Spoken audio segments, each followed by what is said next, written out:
Ladies and gentlemen, the President of the United States, George W. Bush.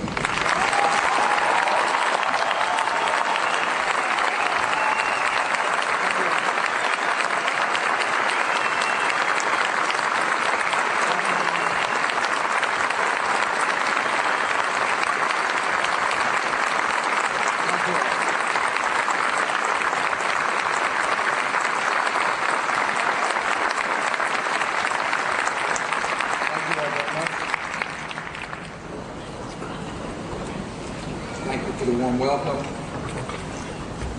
Thank you, Secretary Presidency, for doing a really fine job of representing our nation's veterans. Members of the Cabinet, members of the Congress, members of our military, veterans, Commander Berger, representatives of veterans organizations, and fellow Americans. Laura and I are proud to join all of you and citizens across our country as we honor the service of America's veterans. We observe Veterans Day on an anniversary, not of a great battle or of the beginning of a war, but of a day when war ended and our nation was again at peace. Ever since the armistice of November the 11th, 1918, this has been a day to remember our debt to all who have worn the uniform of the United States. Our veterans have borne the cost of American wars and have stood watch over America's peace. And today, every veteran can be certain the nation you served and the people you defended are grateful.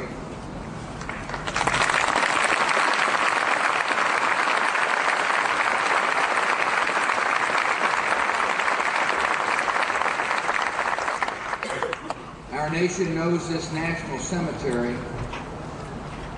as the final resting place of those lost to the violence of war. Yet most of the markers here stand over the graves of Americans who lived beyond their years of military service. In the hills of Arlington and in the daily lives of our country, veterans have a special place. We honor them all for their service in uniform. And we honor Americans' veterans for the full lives of their service they continue to lead. Today, more than 25 million Americans wear the proud title of veteran or retired military. Their ranks include young men and women who gave good years to our all-volunteer military and recently returned to civilian life. Our veterans include more than 11 million men and women from the conflicts of Korea and Vietnam who earn this nation's gratitude and respect. More than 4 million living Americans served in World War II under the command of Eisenhower and Bradley and Nimitz. And on Veterans Day 2003, it is still possible to thank in person almost 200 Americans who were in uniform when the guns of World War I went silent 85 years from today. All the men who served when Woodrow Wilson was the commander-in-chief are now more than 100 years old. And they can know that America is still proud of them.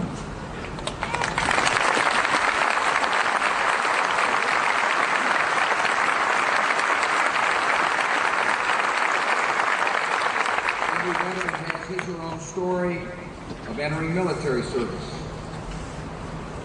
Many enlisted on Monday morning, December 8, 1941, or at the beginning of other conflicts.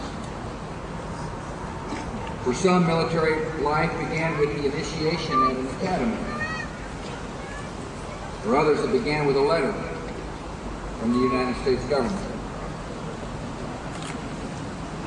Yet when their service is complete, veterans of every era, every background, every branch have certain things in common. And those shared commitments and experience form bonds that last a lifetime. Every veteran is lived by a strict code of discipline. Every veteran understands the meaning of personal accountability and loyalty and shared sacrifice. From the moment you repeated the oath to the day of your honorable discharge, your time belonged to America. Your country came before all else. And whether you served abroad or at home, you have shared in the responsibility of maintaining the finest fighting force in the world.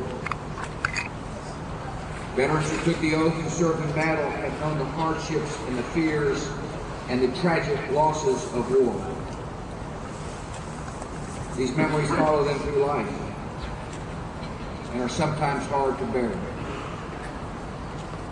Yet our war veterans, wherever they fought, can know this. In the harshest hours of conflict, they serve just and honorable purposes. Americans are a peaceful people, and this nation has always gone to war reluctantly and always for a noble cause. America's war veterans have fought for the security of this nation, for the safety of our friends, for the peace of the world. They've humbled tyrants and defended the innocent and liberated the oppressed. Across the earth, you will find entire nations that once lived in fear, where men and women still tell of the day when Americans came and set them free.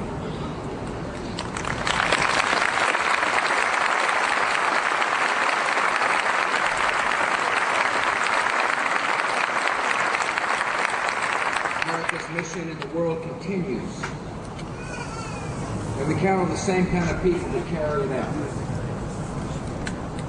Today, in assignments around the world, more than 1.4 million Americans are on active duty, earning the title of veteran by serving in the cause of freedom. In 2 years and 2 months since our country was attacked,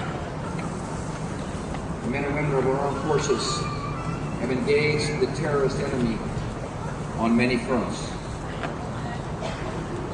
They've confronted grave dangers to defend the safety of the American people. They have liberated 2 nations, Afghanistan and Iraq, delivering more than 50 million people from the hands of dictators. Those who serve and fight today are adding great achievements of their own to America's history. America is grateful for their daring, grateful for their honor, and grateful for their sacrifice.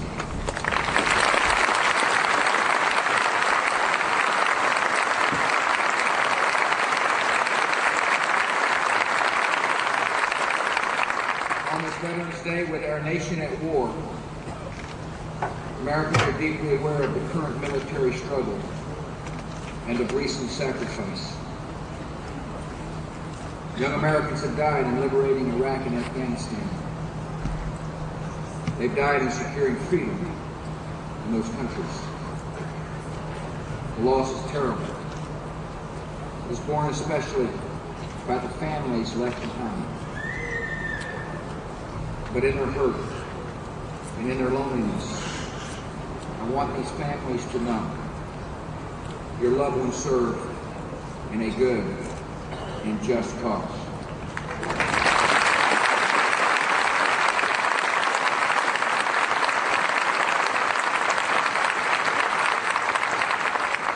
They died in distant lands to fight terror, to advance freedom, and to protect America. They did not live to be called veterans,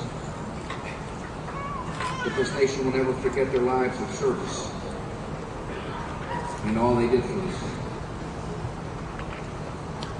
At this hour, many thousands are following their duty at great risk. One young man serving in Iraq recently said this: "We in the military signed up and pledged to protect this great country of ours from enemies foreign and domestic. We're fighting," he said, "so that the next generation might never have to experience anything like September the 11th, 2001.